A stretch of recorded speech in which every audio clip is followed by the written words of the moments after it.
Atos 4. No capítulo de hoje, nós vamos ver exemplos de coragem, unidade que todo cristão deveria ter. E o capítulo começa, colocando a situação de Pedro e João, que foram presos e interrogados pelas autoridades ali, pelos sacerdotes, pelo sinédrio mesmo.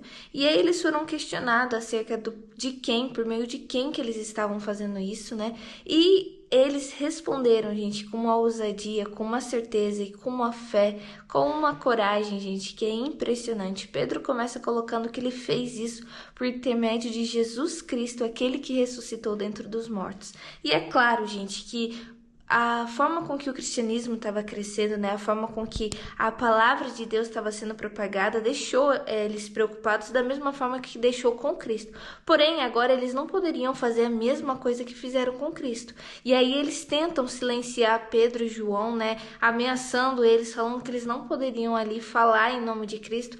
Porém, Pedro, ele permaneceu inabalável. Os dois permaneceram inabaláveis. E aí eles ficaram muito impressionados, porque viram, gente, que eles eram pessoas simples, pessoas que não eram estudadas, estavam falando com tanta convicção, com tanta certeza. E logo, imediatamente, eles perceberam que eles eram seguidores de Cristo. E aí, logo em seguida, eles soltam eles porque não tinha motivo para acusar eles. E até mesmo o povo estava, o número de pessoas convertidas, o número de pessoas acreditando naquele milagre era muito grande, Então, eles se reuniram em oração, buscando realmente que Deus fortalecesse eles. E aí Deus, responde a eles por meio de um terremoto, porque treme a terra quando eles oram, quando eles clamam. E aí os cristãos começaram a cada dia mais se aprofundar, a vender os seus bens, a ponto deles repartirem para aqueles que tinham mais necessidade.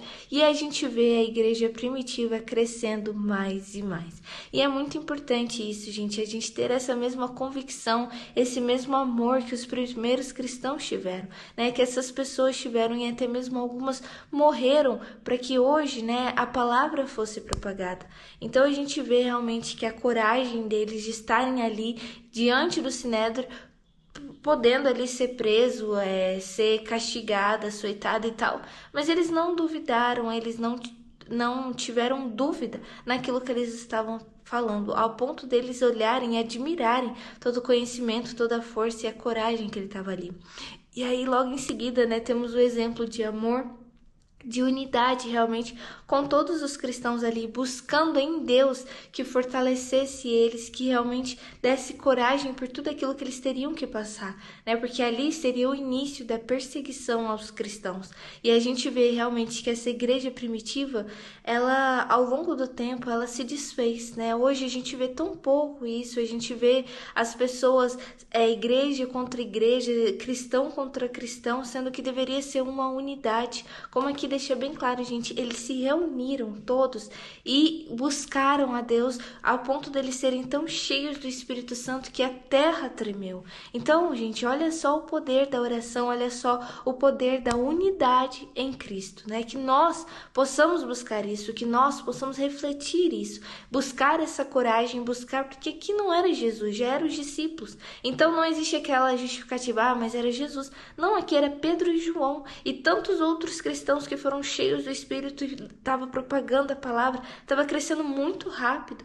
Então a gente vê, gente, que o evangelho, não importa quem persiga, não importa quem faça, quem tente impedir, o evangelho nunca morre. O que muitas vezes morre é o evangelho dentro das nossas vidas. E é esse que a gente não pode deixar. Vamos vivificar o evangelho, vamos buscar o Espírito Santo para que nós possamos ter essa coragem, essa unidade, porque juntos vamos fazer com que o evangelho cresça ainda mais, o verdadeiro evangelho, porque muitas vezes o que tem sido colocado aí fora é o falso evangelho, um evangelho enganoso, mas aqui nós estamos falando da igreja primitiva, dos cristãos verdadeiros, do evangelho puro e simples que eles estavam pregando, e as pessoas ficaram admiradas e muitos foram convertidos com esse evangelho verdadeiro, o evangelho de arrependimento, o evangelho que você tem que se negar a si mesmo, do evangelho onde prega a morte de Cristo e a ressurreição dele. Então vamos realmente buscar o Espírito Santo para que nós também possamos estar ajudando o reino de Deus crescer ainda mais. Esse foi o devocional de hoje, gente, até o próximo devocional. Tchau!